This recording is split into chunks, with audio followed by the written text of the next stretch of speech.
Good morning, everybody, and welcome to day 2 of Nintendo Treehouse Live at E3. I want to thank everybody who tuned in with us yesterday for a full day of Zelda that started off with Pokemon Sun and Moon.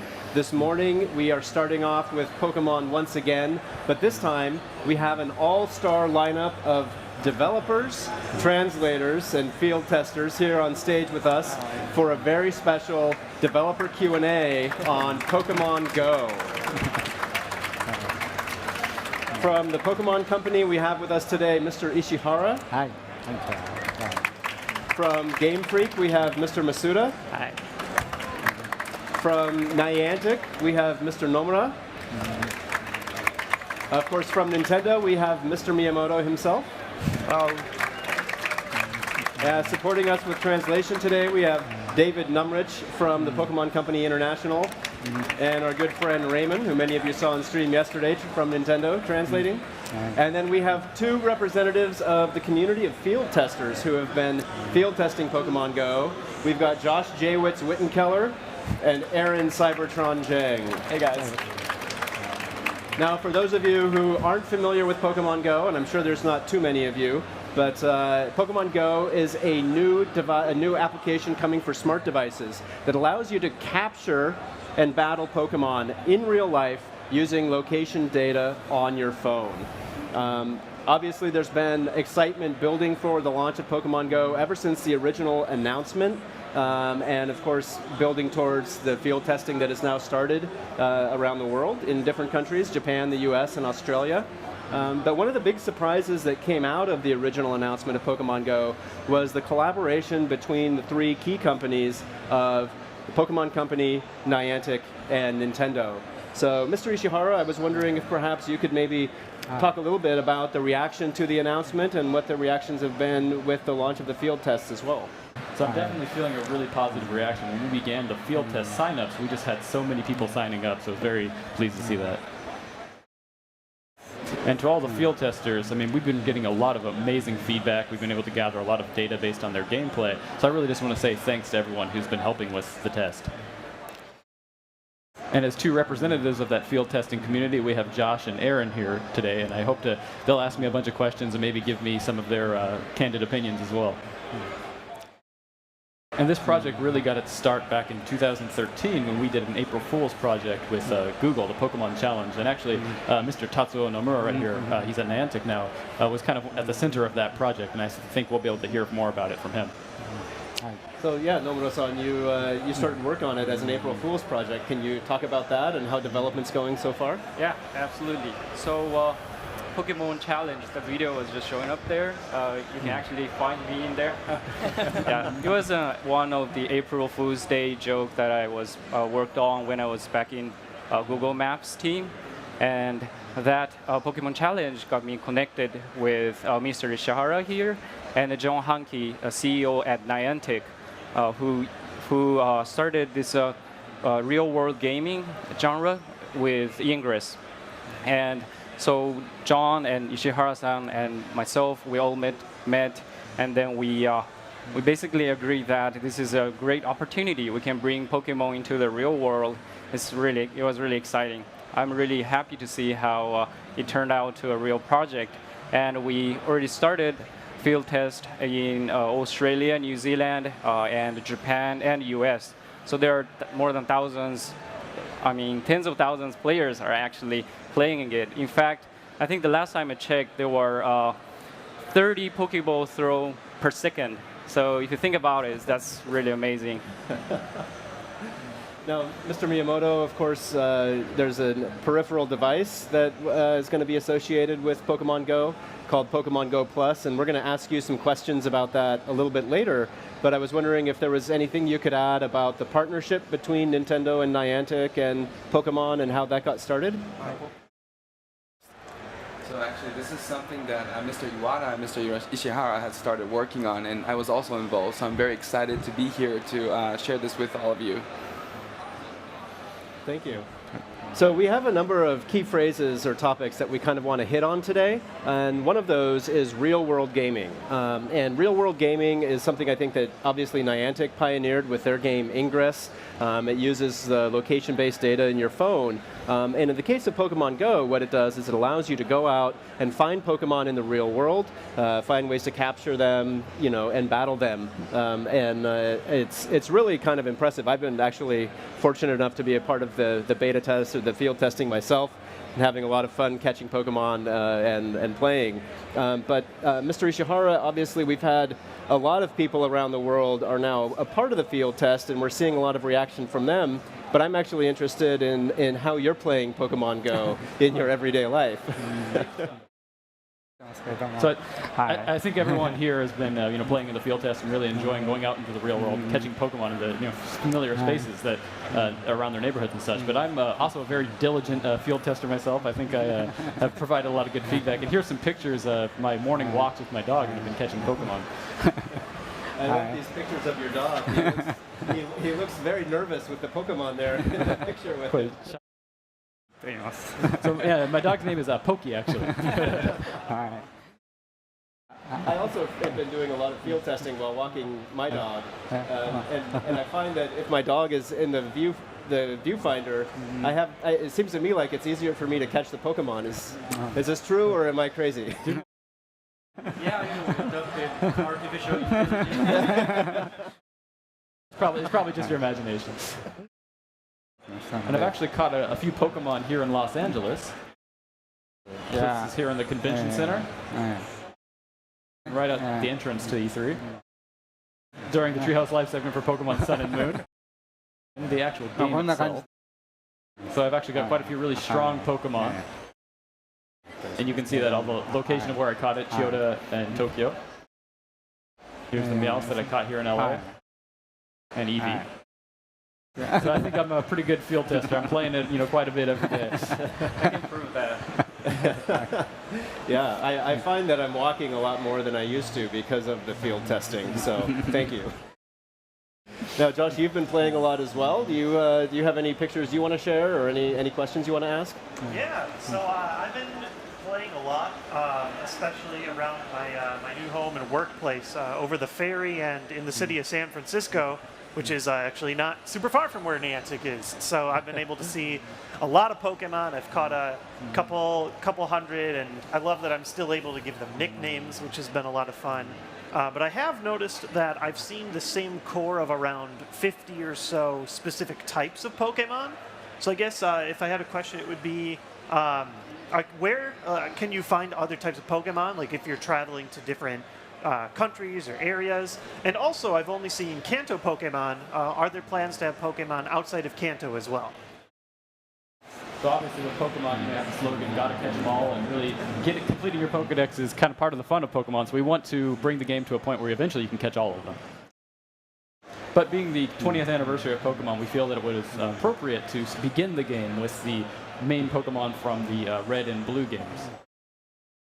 So I think one of the cool things about the Red and Blue Pokemon is that they're both kind of simultaneously really nostalgic for players who began with the original entries, but also kind of fresh and maybe not so familiar to the people who've kind of joined the series with the recent entries. So at the beginning, we're going to launch with the Red and Blue Pokemon, but we're going to gradually add more and more, and eventually you'll be able to catch them all. All right, sounds great. Oh, and your other question as well. So I think I'll actually have Tatsuo field your question about, which Pokemon can you wear type of thing. Right, if you play the core series, you'll find water Pokemon near water, and like Rattata grass Pokemon in tall grass. So we are doing essentially the same, except that you have to go into the real world. You have to explore the world to discover these Pokemon. Like so if you live in the San Francisco Bay Area, then you probably find a lot of water Pokemon there, right? Yeah, a lot of Krabby, Horsey, Starmie, and I noticed Aaron actually does not have very many water Pokemon, so I'm definitely starting to see like some gap depending on where you are in certain areas.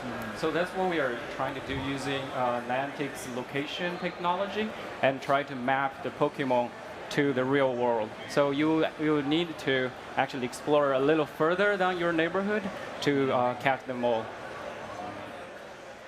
Aaron, have you had any questions that have popped up in your field testing? Yeah, so this kind of actually builds off what you just said about relating to the core series. But I've been beta testing for about 3 or 4 weeks back in my city of New York, and Josh and I actually compared like the Pokemon list we had, and they're pretty similar. You know, he had some water Pokemon that I didn't have, but like you mentioned, there was like this core kind of number of Pokemon that we both saw, and there were also a bunch of Pokemon that neither of us have seen yet. So I wanted to ask, is Pokemon Go going to be like the main series where there's some Pokemon that are significantly harder and more rare to catch? Yeah, absolutely. So if you saw the Arbra, I saw Arbra on the video. Yeah. Like for example, in the core series, the Arbra runs away, right? It teleports away. So that's something we have in Pokemon Go as well. We consulted with Masuda-san, Ishihara-san to try to catch to reserve the Pokemon very nature and have wide variety of different type. The rarer ones, harder to catch ones, they all exist in our in the Pokemon Go as well. Okay, thank you. Now, obviously, Pokemon Sun and Moon are the upcoming Nintendo 3DS games, and Masuda-san, you're working on those simultaneously with Pokemon Go, which is on a smart device. So I was wondering, where are you putting your development focus on Pokemon Go, and what are the key elements for you that are most important to bring to life in the smart device? So I think with Pokemon Go, because we wanted to have all those Pokemon in different places in the world, we really wanted to put the focus on the catching of Pokemon. So that's really why I focus most of my energy on getting that aspect right. Just turn on the AR mode. You turn on AR mode, it switches to use the camera here, and here it is with us. I'm not sure if it's okay to show everyone who's out there in line, but... Everybody. Those are folks in line to play Zelda. Ran away from that one. Let's try this one here. Looks like we're having a little issue with we're going to switch up to the phone, but what he was just showing there is that you can kind of control the spin of the ball as well as the strength, and one of the goals when you're trying to catch the Pokemon is hit that target that appears. All right, we've got to switch over to a different device. It's a Rattata here. It's a fierce Rattata. So if you actually try and time it correctly so that circle in the middle gets small when the ball hits the Pokemon, it'll increase your chances of catching it. And so you're directly controlling the ball. You can control the direction it goes in, the strength. So in the 3DS games, you just press the A button to catch or throw out a Pokeball. But in this one, you have more direct control over it. Yes. Oh, caught it. Good job. So really getting this feel of the throwing the Pokeball out and catching the Pokemon where I've been putting my effort into, and I've had the folks at Niantic kind of recreate this mechanic even 3 times already, but I'll probably have to do some more improvements again. We will do our best. Now, Masuda-san, are you also working on the music in the game? Because I've noticed that the music is very vibrant and has kind of a lot of action to it. So yeah, I'm working on all the sound effects and the music in the game. So I'm really, since this is a game where you go out and about and you're walking around while playing it, I wanted the music to be more kind of a higher tempo, higher pace to really get people excited. So some of the research I've done indicates that walking fast is actually better for your health. So I really wanted to make this music kind of encourage people to, take steps a little bit more quickly and walk faster. That's very nice. Yes. Now, of course, while you're playing Pokemon Go, at least during the field test, I spend a lot of time looking at my phone as I'm walking and exploring the world and trying to find Pokemon out in the real world. And I have to thank Nomura-san. There's actually this green space near my house where our neighbors have been building trails for a long time. And the trails have actually appeared on the map, and there's Pokestops in the forest, and it's really fun to go in there and search for Pokemon. But one of the things that obviously I think we want to talk a little bit about is sort of our next key topic or key phrase, which is Pokemon Go Plus, which I think makes the game a little bit more handy when you are walking around and trying to catch Pokemon. So, Mr. Miyamoto, can you show it off and tell us a little bit about it? So actually, here's the device. And you can actually know what's going on based on the light here. And so with the light and vibration, it tells you what's going on in the smartphone, and it connects via Bluetooth to Android and iPhone, and it basically allows you to play the game without having to look at your smartphone. Oh, okay. And so how does it work? So as I said, access certain gameplay functionality without having to look at the smartphone. And what that does, it frees up the player's eyesight in a lot of situations, so they can kind of enjoy exploring their surroundings, going for a walk, while also playing the game. I think that's part of the philosophy at Niantic, though. Maybe Mr. Tatsuo can say something more about that. Yeah, so at Niantic, our core mission is adventures on foot. So we want people to go outside to discover things, to look around, not looking at your phone. So that's been our challenge and focus. And I think Pokemon Go Plus gives us one answer for that. Yeah, I think another one I've heard is that you guys call it heads-up play, to kind of keep your head up and aware of your surroundings while playing the game. Absolutely. So when a Pokemon's nearby, the device will start flashing green like that, and it'll also vibrate, notifying you that, oh, there's a chance to catch a Pokemon. You can press the button. So you can press the button to throw out a Pokeball, and that'll then decide whether you catch it. And if you actually end up successfully catching that Pokemon, it'll start flashing in this rainbow color, kind of like what just appeared on Mr. Miyamoto's device. It's not a guaranteed success, so if it flashes red, that means that you didn't successfully catch it.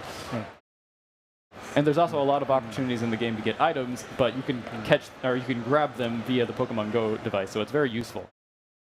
So the Pokemon Go Plus has really turned into a must-have item for me when I'm on my field testing experiences. So whenever I'm taking a walk, I'd rather put it, on my pocket here, but since we still haven't released it, I'm always trying to hide it in my hand when I'm taking a walk. Being very suspicious. It's hard, plus when you have to hold a leash and up. Gotta carry the waist bags too. You got a lot of things. Josh and Aaron, did you have any questions about Pokemon Go Plus? Well, yeah, I have a running loop that's right next to my house, and I would love to be able to run it and play Pokemon Go at the same time. Just playing Pokemon Go on the phone, I see there's Pokestops around the whole thing.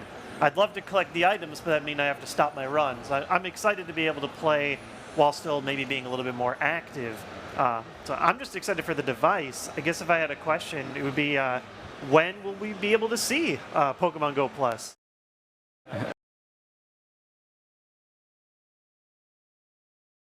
So we actually want to get it out towards the end of July, but listening to just the conversation earlier, we're gonna be okay, right? もう来月ですよ。 That's next month.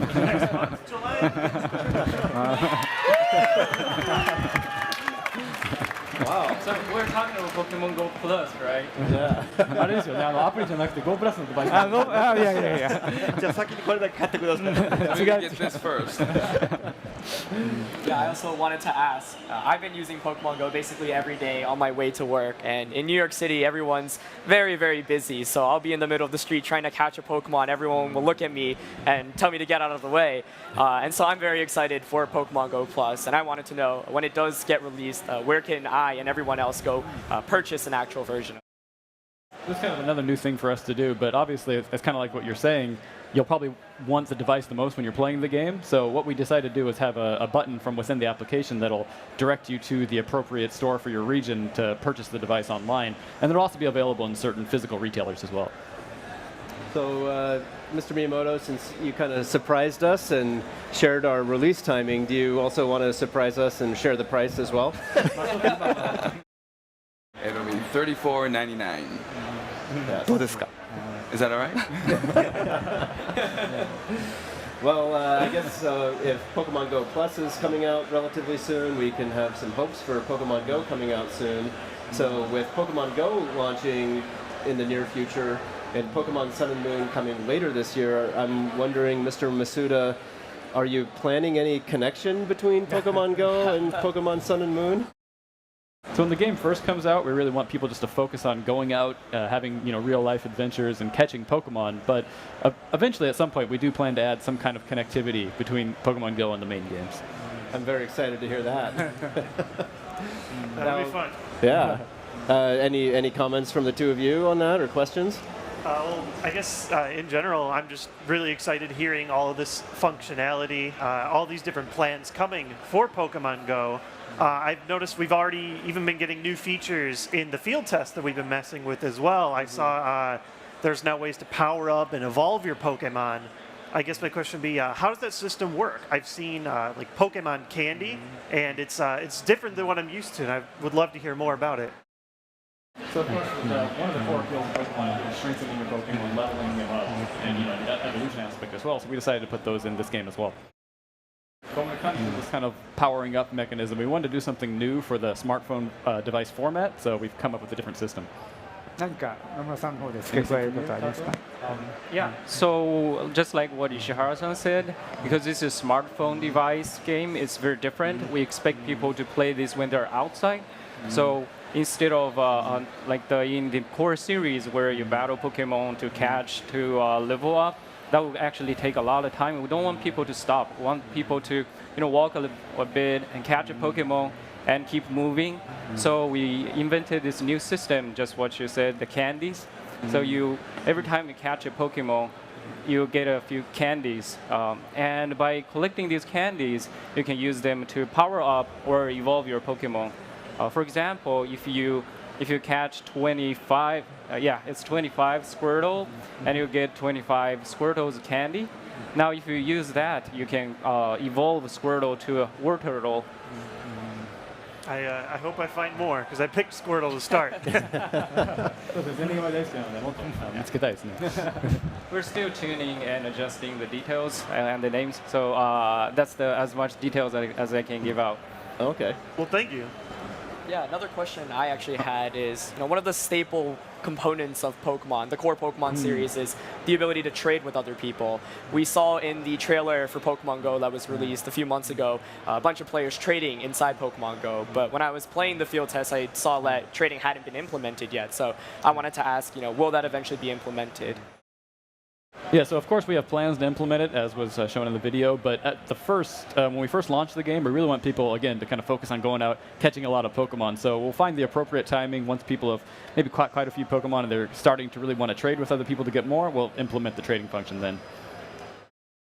And this kind of goes back to my philosophy with developing smartphone games, where you kind of really bring out the core experience when you first launch the application. Then, as people stick with it and they want more kind of depth of gameplay, we add on more functionality, new features, and everything to really keep people interested.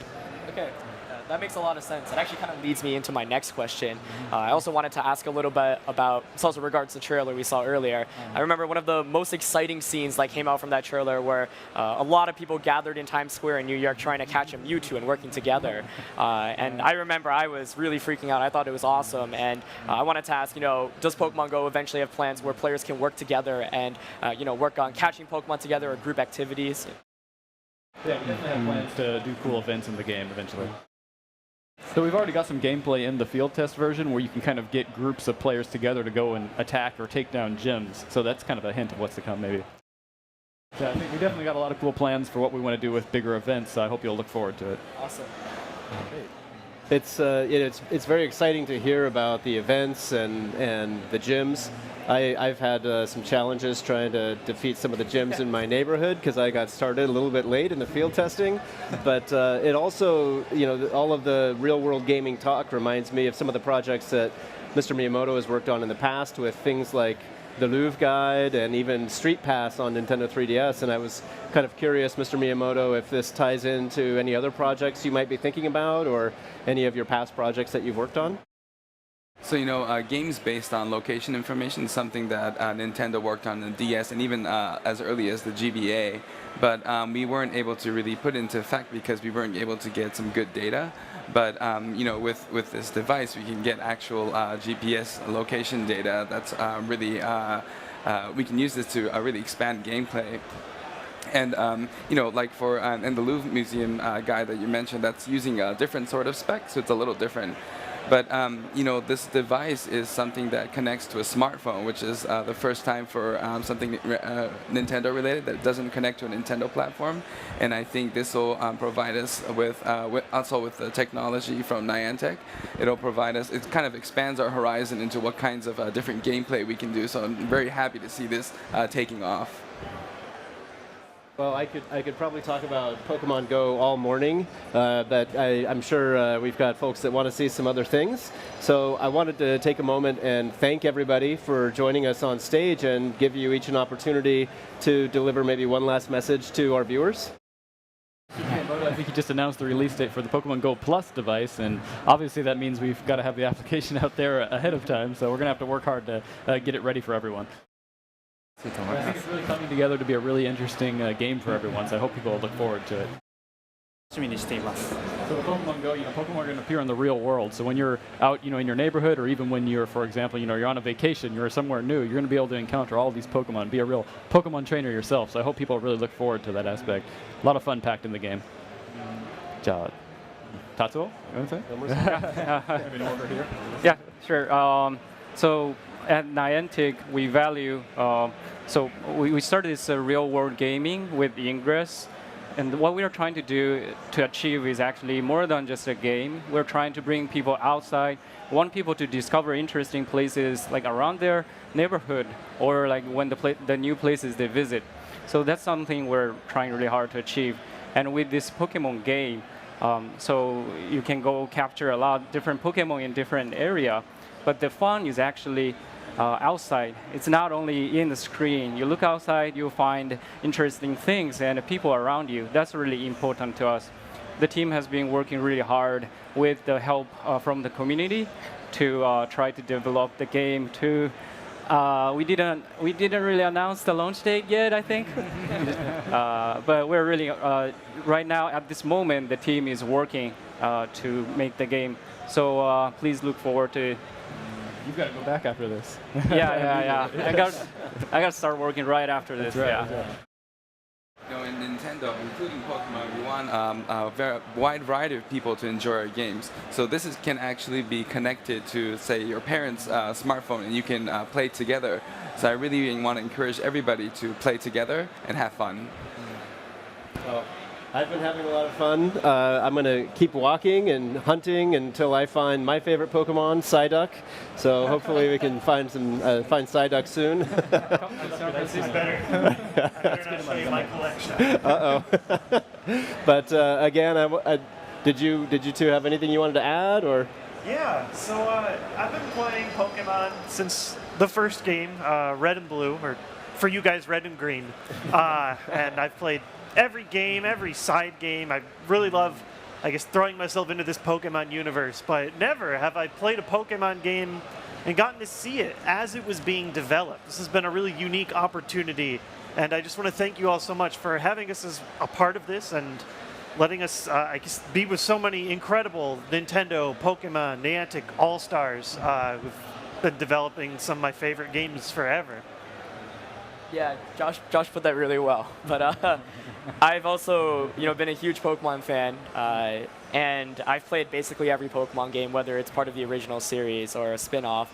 And Pokemon GO is one of the most unique games that I've ever seen, not just inside Pokemon, but outside of Pokemon as well. I have a lot of friends back at home who might have stopped playing Pokemon a little bit earlier on, but are really excited to continue playing Pokemon through Pokemon GO. And I attend the competitive Pokemon video game tournaments, and those are great experiences. And I think Pokemon GO will further enhance everyone's experience there and really bring everyone together. So thank you to Niantic and Pokemon for having me here, and I'm really excited to see the future of it. Well, Ishihara-san, Masuda-san, Nomura-san, Miyamoto-san, thank you very much for joining us today. Everybody watching at home, we have more Nintendo Treehouse Live coming up. We've got a full day of new content that we haven't shown you yet here at E3. It's going to start off with the introduction of a brand new IP that's going to blend some action with some RPG coming to Nintendo 3DS. And we have a special guest developer for that segment as well. So stay tuned. We'll be back in just a few moments. Thank you, everybody.